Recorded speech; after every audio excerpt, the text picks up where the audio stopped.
ఫీజులు వసూలు చేస్తున్న శ్రీ చైతన్య విద్యా సంస్థలపై చర్యలు తీసుకోవాలని డిమాండ్ చేస్తూ CPI ML new democracy PDSU ఆందోళన చేసింది. నగరంలోని శ్రీ చైతన్య కాలేజ్ ముందు బైఠాయించి నిరసన తెలిపారు.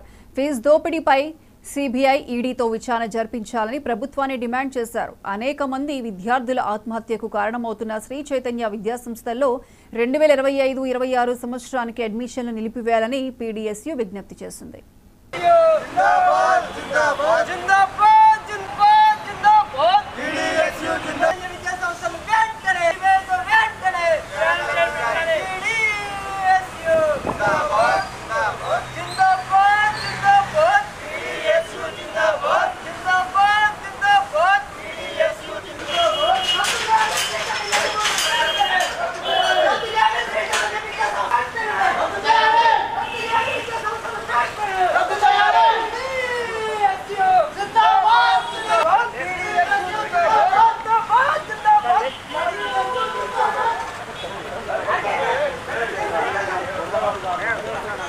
తెలంగాణ రాష్ట్ర కమిటీ పిలుపులో భాగంగా ఆగస్టు 26-27 తేదీల్లో శ్రీ చైతన్య విద్యా సంస్థలపై నిషేధం నింపాలని, వాటిపై చర్యలు తీసుకోవాలని వాటి ముందు ధర్నాలోకి పిలుపునివ్వడం జరిగింది. దానిలో భాగంగానే ఈరోజు పీడీఎస్యూ ఖమ్మం జిల్లా కమిటీ ఆధ్వర్యంలో శ్రీ చైతన్య విద్యా సంస్థల ముందు ఖమ్మం నగరంలో బైఠాయించడం అనేది జరిగింది. అయినా కూడా శ్రీ చైతన్య విద్యా సంస్థలు ఖమ్మం నగరంలో పుట్టబోగుల్లాగా మొత్తం కూడా ఈరోజు గల్లీ గల్లీన అనుమతి లేకుండా నడిపిస్తున్నా కూడా ఇక్కడున్న డిఈఓ కావచ్చు, ఇక్కడున్న డిఐఓలు కావచ్చు ఏమి పట్టించుకోకుండా ఈరోజు వాళ్ళకి కొమ్ము కాసి వాళ్ళ దగ్గర కోట్లు డబ్బులు తీసుకున్న పరిస్థితి ఇక్కడ కనబడతా ఉంది లక్షలలో.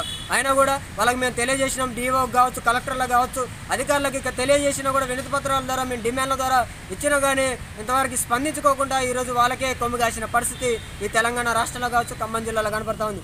తక్షణమే శ్రీ చైతన్య విద్యా సంస్థలను రద్దు చేయాలి, సిబిఐతోని ఈడీలతోని విచారణ జరిపించాలని చెప్పి ఈ రాష్ట్ర ప్రభుత్వాన్ని మేము డిమాండ్ చేస్తా ఉన్నాం. సిబిఐతోని ఈడీలతో విచారణ జరిపించకపోతే మాత్రం మేమే పీడీఎస్యూ ఖమ్మం జిల్లా కమిటీ అదేవిధంగా రాష్ట్ర కమిటీ ఆధ్వర్యంలో ఈడీలను సిబిఐ అధికారులను మేము కలుస్తాం. ఖబర్దార్ రాష్ట్ర ప్రభుత్వం ద్వారా ఈ సమస్యను పరిష్కరించకపోతే మాత్రం దశల వారి కార్యక్రమాలకు మేము పిలుపునిస్తా ఉన్నాం. మీరు అక్రమ అరెస్టులు పోలీసు యంత్రాంగాన్ని అడ్డం పెట్టుకొని ఈరోజు శ్రీ చైతన్య యాజమాన్యం అక్రమంగా అరెస్టు చేపించి మా మీద దెబ్బలు కొట్టిన పరిస్థితి ఈరోజు ఖమ్మం నగరంలో కనపడతా ఉంది. ఈ అక్రమ అరెస్టులకు పీడీఎస్యూ విద్యార్థి సంఘం భయపడదు.